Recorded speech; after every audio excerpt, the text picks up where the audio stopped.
Is it counting? It's counting. Oh, good. There you go. I mean, we're good to go. Test. Okay. Hello. Cool. All right. I'm going to pull these off as we go. And good morning. This is the Stuff I Heard podcast. I'm your host, Josh Peek. And I'm sitting here with my dad. Say hi, Dad. Hi, Dad. This is Richard Peek, just coming down from Maine on his way to Georgia. And so, hi. How are you? Good. How are you? I'm doing great. great. No, wait. Let me take it back, because that's what everybody always says. How are you? Good. How are you? Fine. So what if someone told you how they really are? That's an interesting conversation that oftentimes people don't have, but it's the conversation that, you're right, there's a movie called the Truth of Lying, or maybe it's The Art of Lying. The Art of Lying, or something like that, Ricky Gervais, where like nobody lies in this world, and then suddenly he realizes one day he told a lie, and he doesn't really intend on it, but he tells this lie, and his life gets imminently better. And then he's like, whoa, that worked. And then he starts telling more and more lies as things go on, and things start happening really good for his life. And no one else can figure out, like, they're very blunt and plain, and they don't mince words, and it's a very interesting movie. But yeah, it's the idea. At times we come into contact with many people that we feel we can be more honest with. Like, let's say it's a family member or a best friend or something like that. How you doing? I got a lot going on. Right? It's a different answer than someone who just passes you by. Yeah. You know. Or maybe someone who knows what's really going on in your life. And I'll just tell you how I'm really doing. Buried my mom late in the year last year. Buried my brother a month or two after that. I shouldn't say buried my brother, but because he wasn't buried, and that was a terrible dumpster fire at the end of his life. Yeah. He wound up being taken advantage of by a scammer who took every penny he had, so he died penniless and in pain. Family didn't have the money to dispose of him. Put that behind us and went to Maine. Oh wait, I forgot the part where I blew out a knee, had surgery on my knee, didn't really heal up.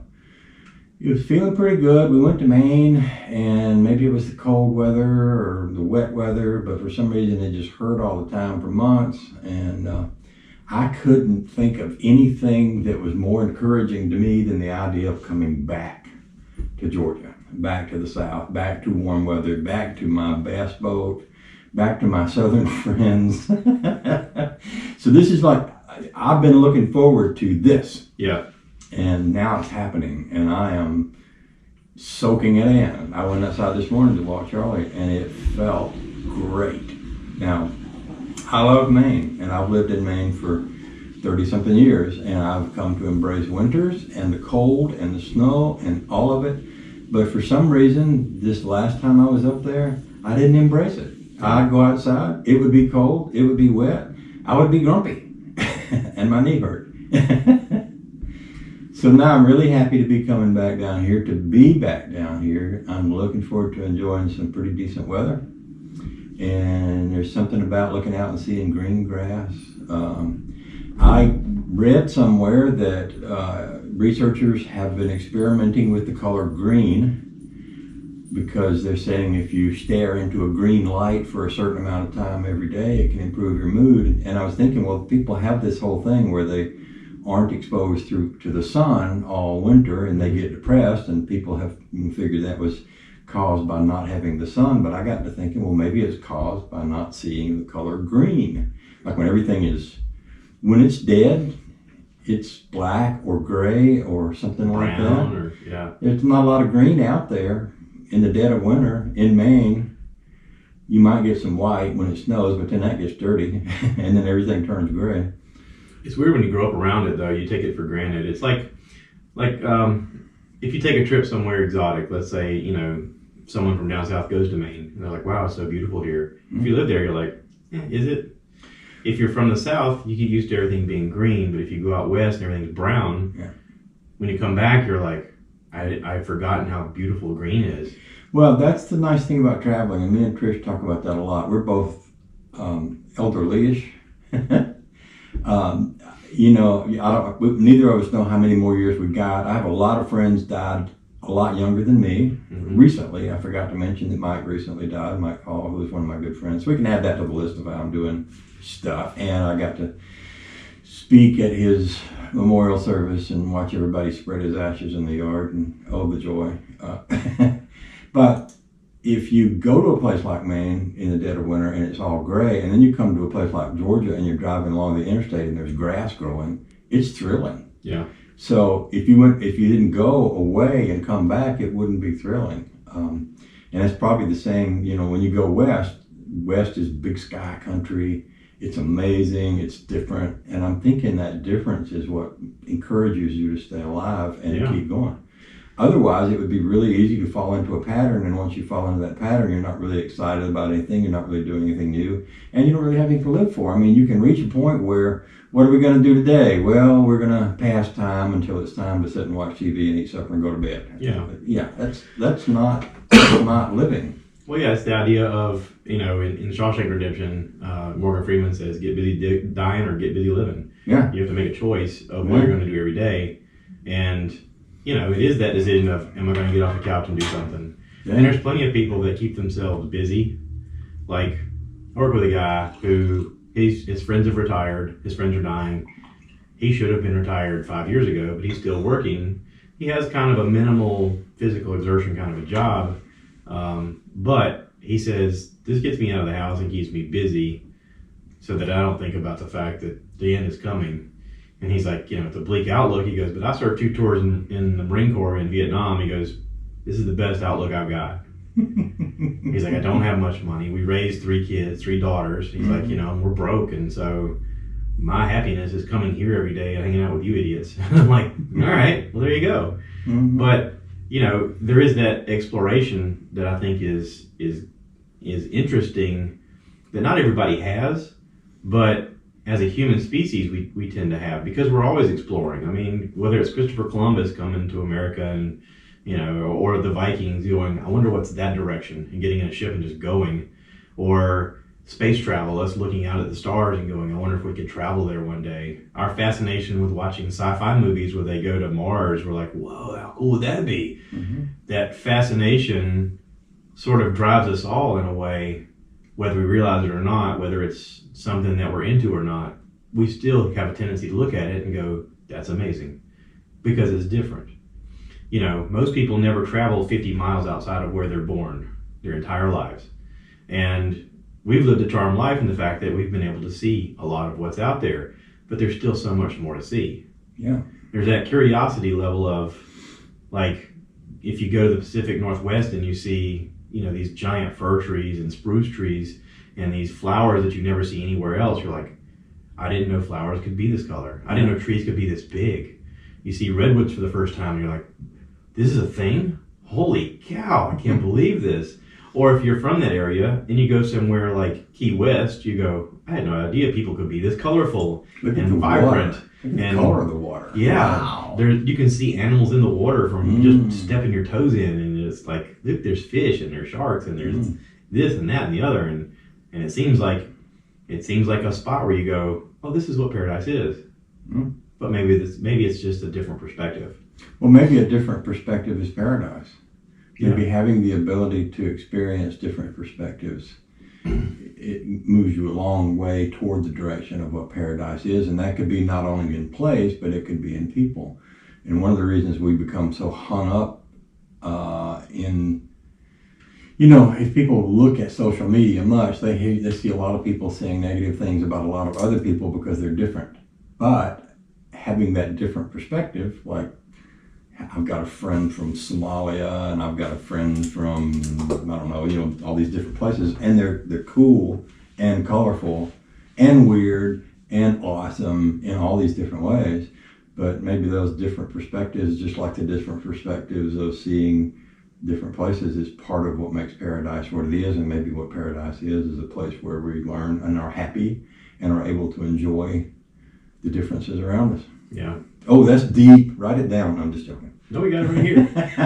They say a picture's worth 1,000 words. Video's worth more. Yeah. So, but yeah, we were lucky enough to be able to afford a trip to Hawaii one time and took an excursion where we walked on a rainforest hike through this beautiful lush rainforest where all of the trees pretty much generated something you could eat. Some of it was good for you, some of it was bad for you, but this tour guide, everything that you could eat that was good, he would pull off a tree and he goes, you see this? This is how you eat this. This is really good. You guys should try this. While you're here, you need to see and experience everything, and because we appreciate this stuff here. And he goes, this is this kind of thing, this is that kind of thing. And we would just randomly, pass by stuff where he would stop and go, you need to see it, smell it, taste it, whatever. And then we come to a clearing where there's a waterfall, and he looks back at us like a movie moment and goes, who wants to go swimming in the waterfall? And I'm like, me. I was the first one. And I was like, me. And I got in the waterfall. Just so happens it was a time where we were going to church at New Spring and Perry was preaching, and it was a regular occurrence, and we were into it. We were drinking the Kool-Aid. We were like, and it's Sunday. And I'm swimming under the waterfall, and I have an epiphany. I told my wife, I said, this is church to me. Yeah. This is God saying, hey, by the way, I want you to be happy too. Mm. And this is happiness. This is everything that you thought happiness would be. Just, with the flowing water, with the sound, with the beauty of the fact that everything is growing in the area, it just seemed like a place of rebirth, a place of growth, a place of danger. Something could go wrong. I mean, this water's coming from a mountain, which means there's a well. At some point, something could happen and we could be flooded out, and that's it. There is that tentativeness of, this is a little dangerous. I don't know what's in this water. There could be rocks here that I happen to slip and fall and get hurt. All kinds of things could happen. But this is beautiful, and this is life. And I was like, this is it. This is the spot right here, man. And I asked him, I said, you come here all the time? He goes, yeah, I mean, I do this tour probably, 5 times a week or, every day. And I was like, this has got to be just mind-blowing for you. And he goes, it's pretty normal. And I was like, so I said, another day at the office. I said, do you ever go anywhere where like this epiphany that I'm feeling right now, do you go somewhere that you go, oh my God, this is so beautiful? And he goes, yes. He said, I have a girlfriend who's from Connecticut, and we went home to see her family in the snow, and I thought the houses were so beautiful, lit between the snow. He started describing the same kind of poetic feeling and everything through the sight, the sound, the smell, the everything of how gorgeous it was for him to be with his, fiance standing in the snow with these beautifully painted houses, and just the right amount of light to see everything. He said to me, it was like God was whispering to me, this is it. And I was like, oh, that's so weird. It's so mind blowing, but it's true. It is that difference. It is that sense of like a whisper in your ear going, I want you to see everything. And this is just one part of it. I want you to see everything though. So when you do come back, he goes, when I came back, I'd been so used to seeing all the snow and stuff. And when I came back, I looked at these flowers again and I thought, God, this really is a gorgeous place. But I thought the same thing about when we came back to South Carolina, because it was almost like we were drunk on Hawaii just being there. And my wife and I both were like, we could sell everything and just live here. I mean, this is just, every day this could be our reality. And we were so drunk on it that we were both, all in. And it was just that feeling of, no, we have parents, we have kids back home, and we have a grandson, we gotta be back home, but we can afford to travel here easier than if we lived here and had to travel somewhere else. So ultimately we came back. But when we came back, I told her, I said, I'm a little depressed that we're back. And she was like, me too. And I said, what if we take the approach of this guy, and what if we look at our hometown as going, wow, if I wasn't from here, what is there to see in this place that's beautiful? What is there to see that inspires you to go, oh, this is a really lovely place, and there are lovely people here, and like if I were from somewhere harsher or a country that's war torn right now overseas, and I came here, I'd be like, oh, this like nobody's shooting you on a regular basis. Oh, I don't have to worry about food. I don't have to worry about clean water. I don't have to worry about being out of the sun. I have air conditioning. And I thought, what if I just treated my own personal life as though it were a vacation? Well, that's kind of what we did when we went back to Maine. I say we, my wife more than me, because she was marveling at things we have there. And I'll give you a good example. There's probably a lot of farms in Georgia, but we don't know anything about them. We'll go by a big field, and there'll be a lot of cows, and there'll be some barns. Or we'll go by a big building that we know is full of chickens. We know that's a farm, but we don't know a thing about it. In Maine, if you go to the farmer's market on Saturday up in Belfast, which is a beautiful coastal town, there's a guy there that makes cheese. There's a guy there that raises his own meat. There's a guy there that sells salmon. There's a lot of wineries in your area. There's wineries, there's breweries, there's people who make honey, there's people who do all kind of arts and crafts, and they all join together in this place, and they bring all their stuff in, and you meet the farmer, and you get to know the farmer. In fact, we know in a kind of an intimate way a lot of people who have built massive, beautiful, amazing. We know a couple up there that have a winery that they started when they were younger, and now it's so large that we have famous musicians, world famous musicians, Howard Jones, good example, to come, and they do concerts out in the field next to there, and thousands of people come, and they raise and sell cattle and meat and wine and all these things, and we know those people because we go to church with them, and instead of having a farmer who, I know he's a farmer because he drives a pickup truck, and I see cows at his place, but we don't know him intimately like we've gotten to know people up there who have these small little farms and bring it out on a certain day and set up in the town square and sell their stuff. We come to know them in a whole different way. So we took that appreciation and come back down here, and we're thinking we need to get to know more farmers. We need to understand what they're doing and how it works, and if there are places where they're out meeting the public and becoming human to the world. Well, especially, going back to Elberton, there are communities in that area that do the farmers market thing where they will come out and they'll meet the public. Well, that's what we're going to. That's one of the things we want to see. Yeah. One of the things we want to experience. There's a little town, Washington, just down from us, and apparently they do a lot. For some reason, there doesn't seem to be a lot of that in Elberton, but it may be that they don't do it in the seasons that we're here. Maybe. Because we are here in their winter, and maybe that's not their harvest season or not close enough to it or something like that. It's hard to tell. Yeah. So more to explore. Harder to tell without internet where you're at. That's a problem. Yeah. That's a problem. We talked a little bit about internet yesterday and the fact that your area just doesn't seem to jive with getting online. Yeah. It's almost like we heard about that internet stuff. What is that? One of those kind of deals. We have one internet company, and I believe it's owned by the town, and they don't seem to have ability to communicate with people at all, as far as I can tell. Every time I go there, I'm told that you have to talk to somebody, but he's not in the office right now. But when he comes in, I'll have him call you, and he never does, And, yeah.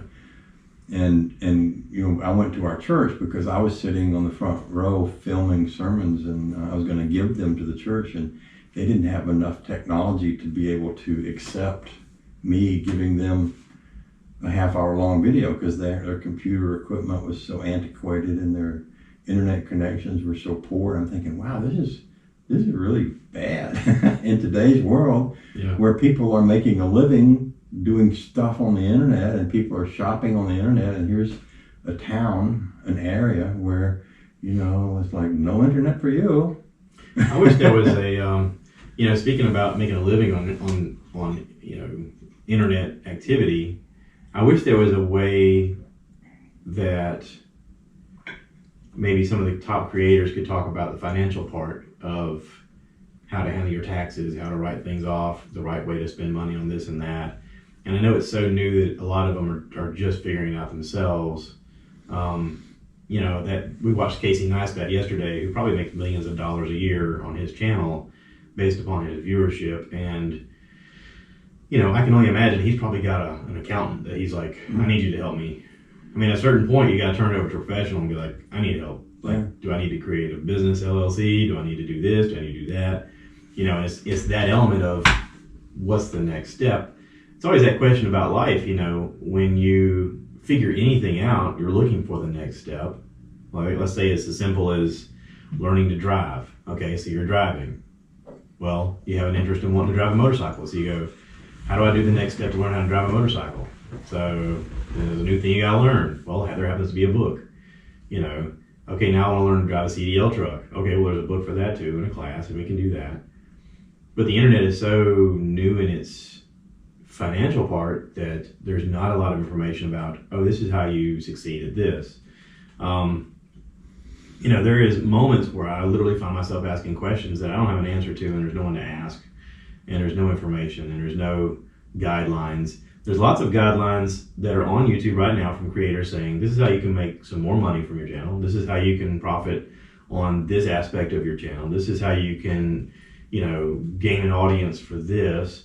But they don't tell you what to do from that point on. So it's up to you to kind of figure out. I remember the first year I went to claim the money that I'd made on the tax form they send you from Google. I went down to the local, tax place, and they were like, "What's a YouTube?"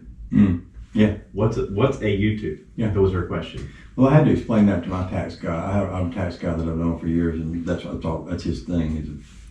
And I had to really roll it out. I said, okay, so I make videos, I make content, and they put advertising on that content. So everything I spend to make content is, in my opinion, should be deductible. And he's like, you're right. But what I'm thinking now is probably it will offset the income that you have.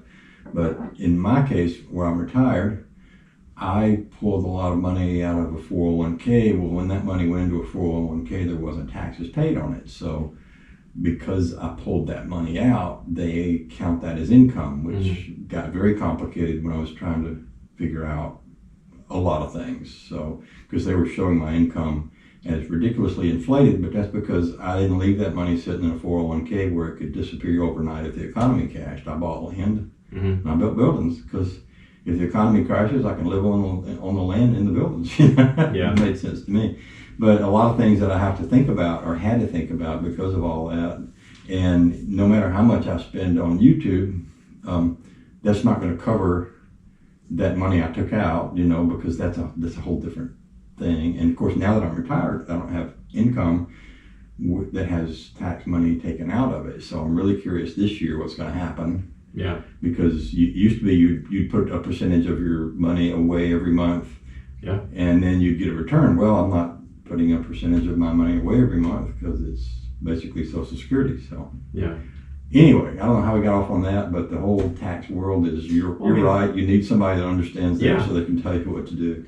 Yeah, I mean, and there's a lot of moments in life where you're like, I wish there was someone I could ask. Yeah. Like, you go, is there a grown-up, I'm a grown-up, but like someone more grown-up than me? Well, the amazing thing about the internet and the place we are, because you're describing it as something brand new. Yeah. And I started making videos when no one knew what videos were. And I started putting them on YouTube where no one knew what YouTube was, including me. Yeah. And I remember the conversation. You were like, yeah. I'm going to start using this YouTube thing. And I was like, what is that? And you were like, it's this new thing. You can put videos online and share them. And I was like, it's free. I've heard about this. I don't even know how it works. And you're like, I'll send you a thing to click on. I was like, okay. Just think of the world of entrepreneurs that's figured that out and figured out how to make a living doing that just in 10, 11, 12 years. And the opportunity that is still ahead as more people figure that and all of the other brand new things out that are becoming available to us. I mean, I believe you've got a child who wants to make a living playing video games. I may be wrong, but that's kind of the impression I got. And in this world, maybe that could happen. Yeah. Unlike the world I grew up in, it was What's the question of value? Huh? It's the question of value. Like Dolores and I were watching Mika Auto auction one night, and there was a car on there that she didn't think was particularly pretty, but they were going really high dollar, and she goes, who determines that it's that value? As well as every one of those people that are bidding. Yeah. That's the value. Yeah. Because to them, it's something they want. So then it's a matter of, do you want it? How much are you willing to pay? Because there's a room full of people here and people online that are bidding for that item because they want it. Right. So the same would be said about, baseball cards back in the day, how everyone had baseball cards, but then their moms all threw them out. But there was that one kid that hung on to them, and people become successful in life and they go, wow, I really wish I'd had Babe Ruth's rookie card. Some little kid over here is like, hey man, I've got that card. Well, how much you want for it? The value. Yeah. So the value has turned to what's valuable now. And if the market turns to where my kid could make a living playing video games and people are entertained by that, then there's an opportunity for them to go, I value this entertainment. So here's money I'm willing to pay you so that I can enjoy this entertainment.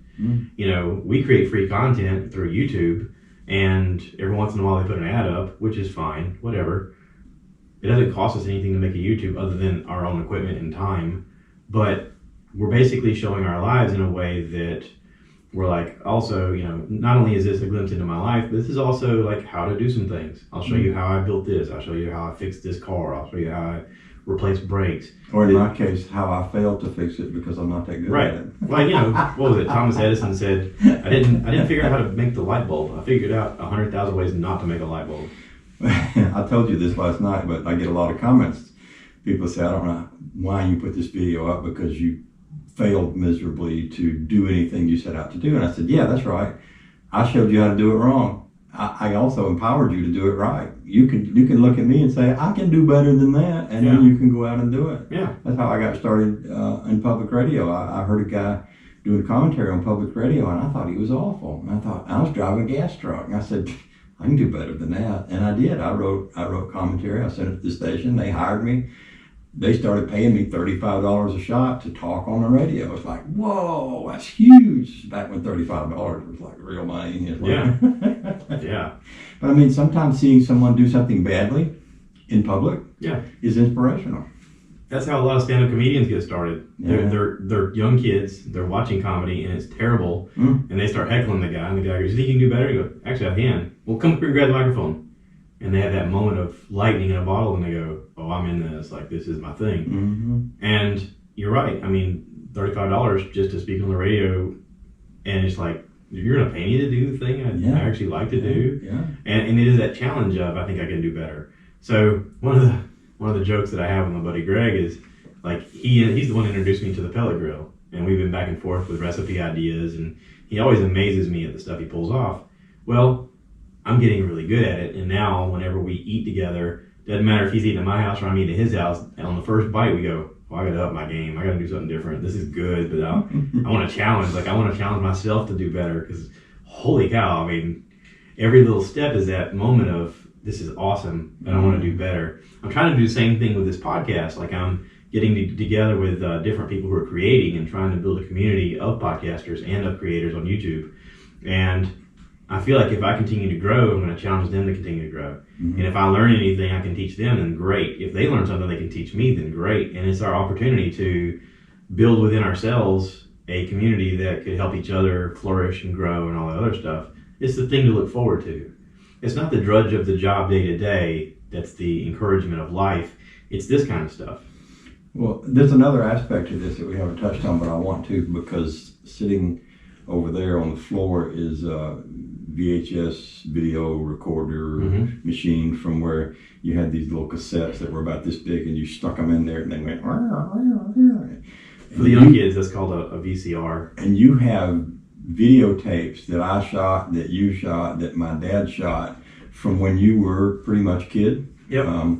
And that still exists over there somewhere around here in a box, and through the magic of that machine that can be digitalized. Everything that I've done on video, and I've got 6,000 videos out there, is still out there, and everything in that could also be out there. And there will come a time when historians will look back and they're not going to have letters like they did during the Civil War, because people don't write letters anymore. And they're not going to have photographs, because photographs fade away and cease to exist. But if this stuff that we're creating still exists, they'll have a window into what it was like, what it was really like back then. Right. And most people historically, I'm especially thinking of storytellers, get it wrong when they talk about history. And a good example, I grew up during when racism was a thing, And most of the time when you see a movie on television, there's almost always a white guy who's very sympathetic to the black folks, and he's kind of a hero. And it's almost like the black folks, their story gets covered over because the story isn't about them, it's about this one white guy who's sympathetic to them. And in reality, in history, that guy, most of the time, didn't exist. You might have someone, like my mama, who was fairly even. She'd say, it doesn't matter what color people are, there's good people, there's bad people. But in general, a lot of times in these stories, the people who were prejudiced were horrible, and the people that weren't were wonderful, and it was black and white, and history wasn't black and white. It was pretty darn gray. And sometimes you didn't know who the good guys and the bad guys were, and maybe by having some of the stuff that people can go back and look at, not necessarily that, but a lot of things can be a lot more understandable if you can actually see it rather than see it through the eyes of someone who's telling a story about it that's not true. Yeah, one of the things about Instagram is that a lot of people are putting their best life on Instagram, and there's such a thing as Instagram depression, because normal everyday people who are just living out, in the middle of nowhere are scrolling through everyone's best life and going, well, my life's awful. My life doesn't measure up. People aren't putting up pictures of their crap. Right. When they have a bad day, or they're feeling awful, or they're, everything seems to go wrong, they don't put on Instagram, this is what's going on. Yeah. Some are going to do that now. There's a lady that I follow who had breast cancer. She lost both of her breasts. She is now talking about the fact on a regular basis, showing herself in the hospital getting chemo treatments and talking about the fact of, I've had breast cancer more than once, and I just found out that I've got stage 4 and it's spread throughout my body. I don't know how much longer I've got, but I'm gonna record every minute of it because this is it. This is my life for what it is, and I can still be, with my husband and happy and humbled, and this can still be a lovely life. But I'm going to show you the good, the bad, and the ugly of the rest of this. And I follow her just because of her story, and I think, here's something I can get behind. Like, this is a real person. This isn't for someone just putting on the facade. And I think at the end of the day, that's what a lot of people appreciate, is the realness of people. Whenever you have an actor or whatever that seems to just play a part, you're like, I don't really like them. Then you hear about their real story and you go, okay, maybe I can kind of appreciate this person now. Yeah. Or that's one of the things that I think the NFL's done well is, they'll tell you the behind the scenes story of how this kid overcame hardship to become the superstar athlete, and you go, I can really get behind this guy now. Yeah. I like his struggle. I like his story. That's something that other sports have at times failed to do. Baseball in particular. Well, the NFL has too. I remember there was a time when you wouldn't watch the NFL because you said they're all a bunch of creeps. Yeah. And you went to college football instead. And now I've noticed what a good job the NFL has done of humanizing people. Yeah, it's like they reposition themselves in the world. Just a few years ago, everybody was saying, I'm not going to watch it. I'm done. Here lately, I think the numbers are way down on people watching the NBA. And it's because they've gotten away from the story of these kids. It's turned into a financial situation of, we want to put the best stars together and want to bring viewers by showing their performance. They got away from telling the story, and now they're losing viewership like crazy, because anytime they stick a microphone in front of them now, it becomes a political thing, and no one cares to listen to their politics. Nobody wants to hear about your politics. Someone said that recently. Yeah. Tulsi Gabbard, by the way. She's still in it. But yeah, I don't know what's going to happen next, and that's the fun of it is, it is the journey. It is the path. There are bumps along the way. You have to at times stop and look at your neighbor and go, hey, I appreciate the fact that you're my neighbor and that you're a good person and that you're doing the right thing. As a guy, though, we're raised our whole lives to be in competition with each other. We're raised to, whether it's a primal thing of fighting each other for masculine alpha rights or whatever, for a long time, we're at odds with each other as men. And then at a certain point in your life, you have a moment of reflection and you go, maybe I don't need to be at odds with everybody. There is still that element of being a protector and looking around for the dangers of things, but also there's that moment where you go, maybe I should walk over and talk to this guy that I've never talked to. Maybe I should see if I can help somebody who's less fortunate. Maybe I should, take a minute and see what I can do to help my community. But it takes being an older guy to kind of, I guess, shift your brain into a different direction of realizing how blessed you are and what an opportunity you have to help other people, and realizing that being able to help people makes you feel better as well. Because it's funny, because that's a biblical principle. The Bible says it's better to give than to receive, which you can't understand unless you experience it. Right. And when you do give something, it is massive inside your heart, and you have received a great gift when you give away something. And And then once you learn that, and someone wants to give you something back, it's standard for people to say, oh no, you don't have to do that. And you have to kind of rethink that. Well, wait a minute, I'm denying them that good feeling of giving me something.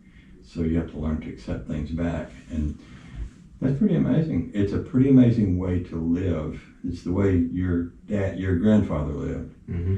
And it's a thing that I've adopted as much as I can to try to think about, I could give this away, or I could make this happen, or I could be an instrument of God. Maybe God wants that preacher who totaled his pickup truck out and can't afford a new one to have the pickup truck that God let me buy cheap that I didn't expect to get. Maybe God really wanted him to have it, and maybe now's the time for me to sell it to him and let him make payments, and it'll all be okay. Yeah.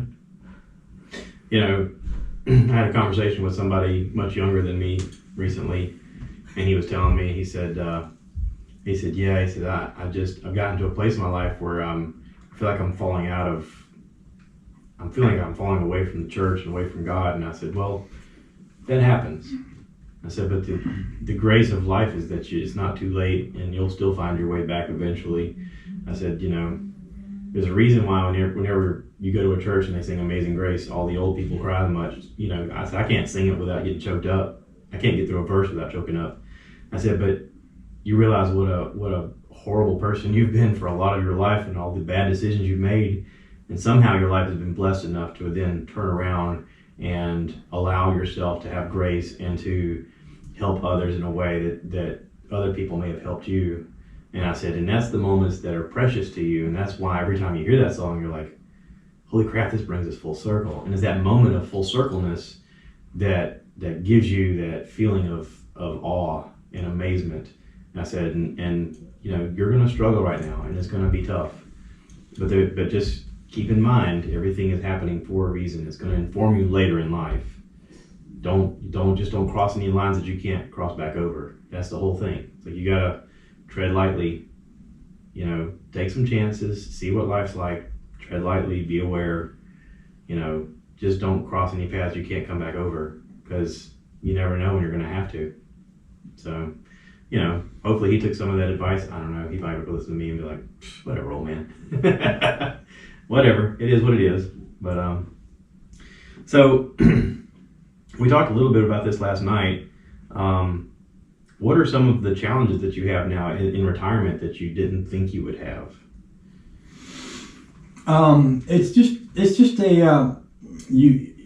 when you work, you're on schedule always. Mm-hmm. If it's weekend, you got 2 days to have fun before you have to go back to work, and you're going to have to get up out of bed at a certain time every morning, and you're going to have to go to bed at a certain time every night, because that's you're living. You can take your whole life and map it out on a calendar and break it down into hours, and you can say, on this day, no matter how far you go ahead that I can see, at this time I'm going to be doing this thing at work or something, because that's how your life is scheduled. When you retire, and I mean really retire, not someone who retires and they keep a part-time job, but you're really retired, then every day is Saturday. And that's awesome, but it also requires you to become your own boss, your own scheduler. You have to think about, what kind of life am I going to have now? For me and my wife, I'm lucky I have a wife, and she's a really cool lady, and I love having adventures with her, but I also love going back to when I was a child and I was either too young to go to school or living. We used to be off. We didn't have school in the summertime, and it was awesome. I used to explore nature, and I used to, oddly enough, my life then and my life now is very much alike, except that my cars were smaller. You got more toys now. the toys got bigger, More expensive. I used to play with these little cars. I was basically practicing assembling life with toys, and now it's life without the toys, except the toys are real or something. It's not a lot different than being in the sandbox. I mean, me and Clyde Williams used to play in the sandbox, and I had a whole life story that I was playing out in the sandbox with Clyde Williams. And the interesting thing about Clyde Williams is he didn't have a life plan. he was just like gonna roll his car around or sit at his house and watch TV or something. And I was going up and down the road and I was having adventures. You know, I was also going to race somebody, or there was some bad person to come along, and I'd have to make sure that things stayed safe. I had to look after things and stuff like that. And I've grown up. It's like, my life's not that much different than it was in the toy box. It's just okay. But being retired is like that. It's like nobody's telling you what to do. Now, not everybody is lucky as me, because a lot of people retire and they can't retire, or they don't have any money, or they can't live. I was fortunate enough to have a job. I think back on this a little bit. At the time, it was the only job I could get, and I needed the jobs, and someone offered me a job, and I took the job. But because I was fortunate enough to have a little money put away, I'm fortunate enough where I don't have to work now, and which means my time is mine. Me and my wife, we can say, so what do you want to do now? Where do you want to go now? What are we going to do today? Yeah. It's good. Good. It's good that I can play a banjo. I would advise everybody get a banjo right now and go ahead and learn to play it, because once you retire, you'll need something to do when you wake up at 3 in the morning. So get yourself a banjo. Go to rpeek on YouTube, and I've got a whole section of banjo lessons. And just watch all of those, sit down with your banjo and have a good time. And when you retire, you can sit around and do that. Cool. Good. I like that. I want to do one in the future where we talk about aliens and ghosts, and I'm just going to call it a weird podcast. We're going to talk about all the crazy crap, time travel, whatever. We'll do that on a different time. We got enough for today. This is good. I could tell you about Roger the Indian ghost. Right. You want to say that for later, or you want to do it now? No, I don't want to do it now. Okay. It's too good a story to shorten up. All right. I'm going to tell you about my ghost in the truck. I've had ghosts in the truck. Yeah. Truck ghosts. Now, if you're a truck driver, yeah, you've seen ghosts. Yeah. Yeah. I've had ghosts turn things on that were I've had out of my reach. I don't think it was a ghost. I think it was an angel. I had an angel get in the truck with me once and tell me to stop driving. Yeah. Stop driving this truck. I had your dad visit me more than once. Yeah. And turn lights on in the passenger seat, and like the little cab light above over there. Not the same truck, different trucks. I had one morning where I was telling the story to somebody while I'm sitting in that seat, and the light turned on above me. And I was like, all right, thanks, Granddaddy. Love you. Yeah. We'll save that. Yeah. Yeah. Good stuff. All right. Well, thank you for being on here. You guys can find my dad on YouTube as rpeek, and on Instagram. He doesn't do much on there, Banjo Peak. But yeah, check him out. Also Trish, under Trish Peak on YouTube and on Instagram.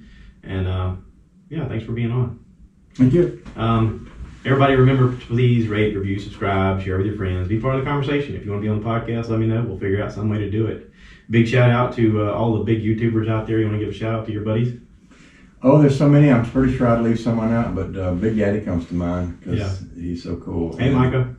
And there's Stoney, and there's 63 Impala. Eric Polston. Eric Polston, and there's Toe Wrecker. Tertessa. And and Cutworm. It's just one of the things I like about YouTube is a community. Yeah. And I have met people all over the world during the last 12 years or so that I've been doing this, and they're my community. I get up every morning and I talk to them, they talk to me. One Lonely Farmer, we can just name them. Yeah. There's a bunch of them. There's hundreds. Appreciate every one of you guys. Thanks for being on. Thanks for watching this. Thanks for being a part of this. And that's it. I end everything by saying cue the cow. Do you want to do it? By what? I say cue the cow. What? That's how I end it. Cue the cow. Cue the cow? Cue, like you say, cue the cow, and then I put in a sound effect and then it moves. Cue the cow. Yeah. Cue the cow. Cue the cow. All right, cool deal. Cool deal. Bye, y'all.